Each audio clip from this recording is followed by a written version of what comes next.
Hi hello అందరికీ నమస్కారం. Welcome to our channel Nandavanam episode 13. రే సమీర్, ఏంట్రా ఎందుకు ఏడుస్తున్నావు? ఏమైందిరా? ఏంటి, నేను నందుకి ప్రపోజ్ చేయలేదా అంటే నేను ఇంతవరకు కల కన్నానా? ఇంకా నయం, నేను తనకి ప్రపోజ్ చేసి తాను రిజెక్ట్ చేస్తే వామ్మో ఏంటి నా పరిస్థితి. ఫస్ట్ తన మనసులో ఎవరైనా ఉన్నారా ఏమో తెలుసుకొని తర్వాత ప్రొసీడ్ అవ్వాలి అని తన మనసులో అనుకున్నాడు సమీర్. విజ్జుకి కోపం పీక్స్కి వెళ్ళి అక్కడ ఉన్న వాటర్ జగ్ని సమీర్ పైన పోస్తాడు. అప్పుడు అయ్యగారు ఈ లోకంలోకి వచ్చారు. ఏంట్రా మామ ఇలా తడిపావు? మరి తడపక ఏం చెయ్యమంటావు? అప్పటి నుంచి నేను నా పాటికి నేను వాగుతుంటే నువ్వు బొమ్మలాగా నిలబడితే కోపం రాదా మరే? సారీరా, ఏదో ఆలోచిస్తూ నీ మాటలు పట్టించుకోలే. అన్నయ్య ఒక్కసారి ఇటు రారా అని నందు పిలుస్తుంది. ఏంట్రా నీ చెల్లి ఇంత పద్ధతిగా పిలుస్తోంది? వెడ్డింగ్ ప్లానర్స్ అందరూ ఉన్నారు కదా, సో అందుకే. పద లోపలికి వెళ్దాము. అన్నయ్య ఈ డిజైన్స్ ఓకే కదా, ఏమైనా చేంజెస్ ఉన్నాయా? నీ డ్రెస్ డిజైన్ చూడు అంటూ ట్యాబ్లో చూపిస్తూ ఎక్స్ప్లెయిన్ చేస్తూ ఉంటుంది. మన సమీర్ తనని చూస్తూ ఉంటాడు. నందు అనుకోకుండా సమీర్ని చూస్తుంది. తన వైపు ప్రేమగా చూస్తూ ఉంటాడు. ఏంటి వీడు ఇలా మిడుగుడ్లు వేసుకొని మరీ చూస్తున్నాడు? సమీర్ నందనను చూస్తూ కన్ను కొట్టి ఫ్లయింగ్ కిస్ ఇస్తాడు. నందు తన చేతిలో ఉన్న ట్యాబ్ని కింద పడేసి సమీర్ అక్కడ ఉండడు.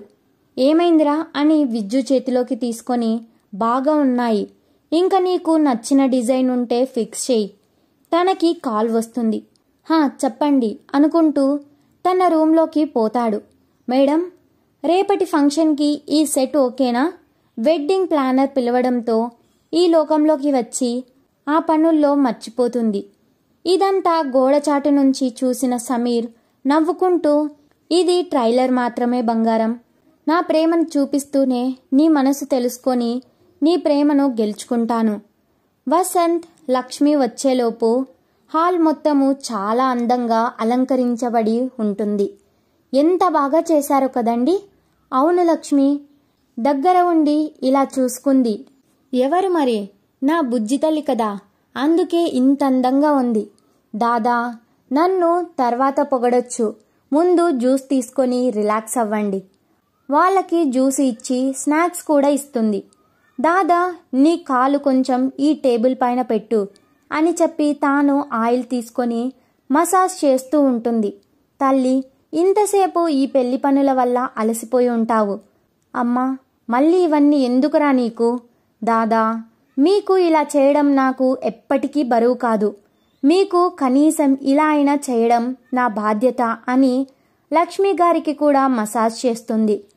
వసంత్ నందనను ప్రేమగా హత్తుకొని నుదుటి మీద ముద్దు పెట్టి నవ్వి వెళ్ళిపోతాడు. నందు, నీకు నేను ఎక్కువ ఇష్టమా, మీ దాదా ఇష్టమా చెప్పు? లక్కీ నువ్వంటేనే నాకు చాలా ఇష్టం అని తన ఒళ్ళో పడుకొని మాటలు చెబుతూ ఉంటుంది. ఇదంతా చూసిన సమీర్, నువ్వు నిజంగా బంగారం, లవ్ యూ నందు అని తనని చూస్తూ ఉంటాడు. నందు తనని చూస్తున్నట్టు అనిపించడంతో తలెత్తి చూస్తుంది. సమీర్ తననే చూస్తూ హక్ చేసుకున్నట్టు కిస్ చేస్తున్నట్టు ఎక్స్ప్రెషన్స్ పెడతాడు. తన కళ్ళు ఒక్కసారి నలుపుకొని చూస్తుంది. సమీర్ అక్కడ ఉండడు. ఎందుకు తాను అక్కడ లేకపోయినా నాకు ఎందుకు అలా అనిపించింది? నాది భ్రమ లేదా నిజమా? ఏంటో నాకు అర్థం కావడం లేదు. సమీర్ తన రూంలో నందన ఎక్స్ప్రెషన్స్ గుర్తుకు తెచ్చుకొని నవ్వుతూ ఉంటాడు. సడన్గా డోర్ ఓపెన్ అవుతుంది. చూస్తే నందన పెద్ద కర్రను చేతిలో పట్టుకొని నిలబడి ఉంటుంది. ఇదేంటి కర్రను తీసుకొని మరీ వస్తుంది? కొంపదీసి తెలిసిందా? ఏంటి నందు, ఎందుకు కర్ర నన్ను చంపేసేలాగా చూస్తున్నావు? నందు దగ్గరికి వెళ్ళి సమీర్ కాలర్ పట్టుకొని, ఏంట్రా ఎక్స్ట్రాల్ చేస్తున్నావు? నీ కంటికి ఎలా కనబడుతున్నాను?